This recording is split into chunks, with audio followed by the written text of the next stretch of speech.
This is a Crafty Daddy video.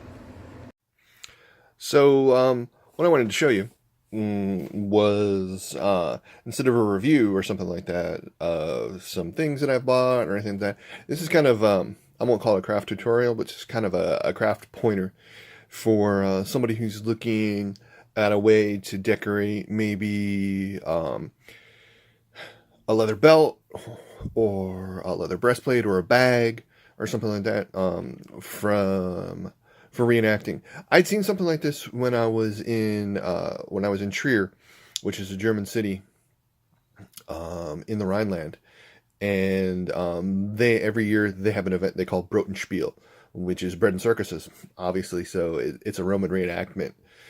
Trier had been a Roman city, still has the famous Porta Negra, which is a Roman gate, and has some ruins of a bath, and also a basilica that is credited to the Emperor Constantine. So every year they would have a big event there. Roman reenactors from early Rome all the way up to late Rome would meet there for basically sort of I wouldn't say a Renaissance fair, but it's kind of a similar vibe there. This is it's an event that's open to the public. There's a lot of shopping. In Germany, you have a lot of similar events for the Middle Ages. They call them Mittelaltermarkt, medieval markets. So, kind of the same idea. This was more heavy on display. So there were a lot of groups there with encampments, and you could go up and you could talk to people and look at stuff, and they're doing demonstrations from normal Legion stuff, showing different legionary reenactments through daily life. And in fact, the year that I saw this particular thing, I got to see the Ermine Street Guard, which is one of the premier Roman reenactment groups in the world. It's really awesome, really, really great bunch of people. They come from Great Britain, and awesome group of people.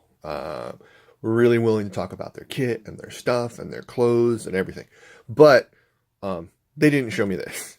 This was another group that was a slightly later period reenactment, more towards the end of Rome. Most of their gear was based off of a find that is from a Mesopotamian fort called Duriaropos.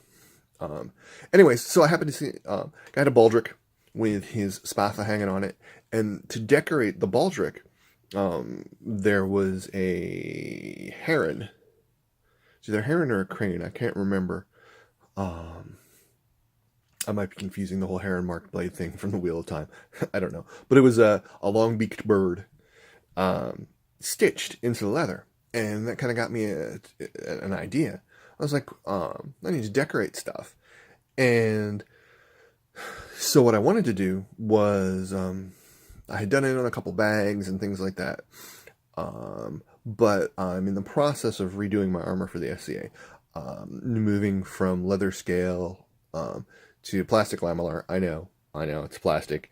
But my leather has begun to rot, and I just can't, and the pocket cannot afford stainless steel or anything like that at this time. So, is what it is. Anyhow, did have some leather that I wanted to decorate. So I'm gonna let me show you what I had done previously. So you can kind of see that this is basically just stitched in a leather. It's based off of a Visigoth, one of the Visigothic brooches. This would typically be jeweled and different filling, but I just thought it was a nice way to fill up this empty blank space for the chest piece of my armor. Turn here. So, because it's kind of right around the pectorals on the front, and I wanted to have something underneath to reinforce it. You can see underneath here, I got a big piece of boiled leather, and I just kind of had this blank canvas that I wanted to use. So similarly, I'm doing something to the back. This is what I'm going to be putting on the back piece. And these are winged horses, kind of a similar period as the Gothic eagle.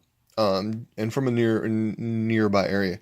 It's either these are Persian or Sarmatian, assassinated Persian finds, but if I remember correctly from the piece of jewelry that I was using as an example, they were found in a Gothic grave, maybe like Ostrogoth, so from in the Black Sea area. And more or less what I did, let me show you here. Here is a blow up of the actual piece of jewelry. So this was probably a belt fitting. A lot of steppe culture that was based out of Iran, and so we're talking like the Alans, the Sarmatians, the Scythians, the Cimmerians, not the Conan type, but the actual historical ones, the Getae, even the Goths, kind of used this design where you would have small metal, almost bangles, that either would be sewn or riveted to your belt, sometimes even to your clothing if you're wealthy, and they would be either, if you're wealthy, they might be gold or silver, bronze. In this case, I believe this was gold-plated bronze, in the actual piece of jewelry. So what I did is I had a photo of this piece. I put it in GIMP, which is really cool freeware for photo editing, and then blew it up and printed it out, cut it out, and traced it. And then, I don't know if you can tell, you can see these little dots right there. So basically, I took it, divided the piece of leather in half, and on the back, I traced it, and then basically took my awl and poked holes in here, and then this is just simply sewn through with artificial sinew. Probably you could, and historically, like the example I saw from the reenactor in Germany, they had used thread. That's probably the more historical thing to do. And you could do it in different colors and all this stuff, but it's a very simple way for you to decorate an empty expanse, and it's a lot simpler than carving. You don't have to case it or anything like that. One thing you'll notice that the horse is a little fat, right? And then by the tracing, it gets a little bit bigger. So my winged horses kind of look a little bit like My Little Pony. These are My Little Pony Pegasi. But, I'm fine with that. It doesn't bother me. I think it's actually kind of funny. So if somebody's got an issue with it and calls me a brony out on the list field, well, that's fine. And if it amuses people, that's perfectly fine. Doesn't bug me in the least. So, well, anyway, that's my latest craft project. As I get a tripod and things like that, like I'm saying, as I get a tripod and some other things, and the weather's nice now, as opposed to the way it's been, I'll be going back out in the shed and doing some more projects. I scored some scrap metal, some scrap steel plates, and some scrap steel tubing from work. And so I think I'm going to be doing some videos on some inexpensive SCA armor using small plates. So kind of a coat of plates, or a brigandine. I think probably brigandine, maybe like a brigandine style gorget, brigandine demi gauntlets, splint limb protection. Even I don't think I have enough flat pieces to make splint body armor, or splint body bracelet protection, because it's not really armor, because it's not a historical form of armor. But anyways, so I figured this was a chance. I wanted to show everybody this. I think it's definitely a cool thing. If you can So if you can trace and you can use an awl, and you can sew simply stuff, this is ridiculously easy to do. It's simple. Um, I would imagine, uh, especially the designs I'm using, this is more suited to stuff that's earlier.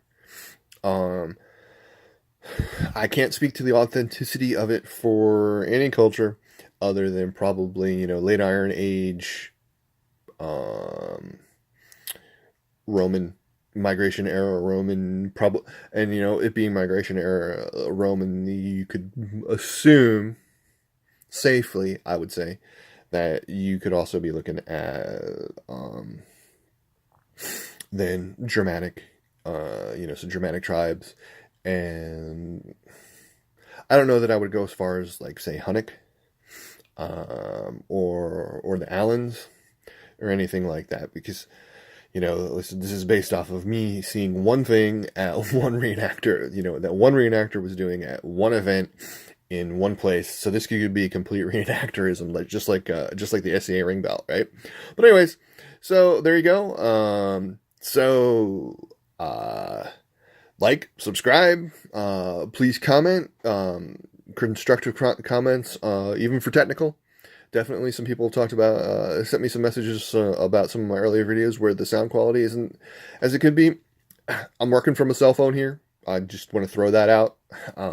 This is not a high quality studio. This is just some guy who wants to share what little bit of stuff he knows or is figuring out, and it's kind of throwing it out there just like the old blog days. Anyway, so take care. I said like, subscribe, and this is Crafty Daddy, and I will catch you later.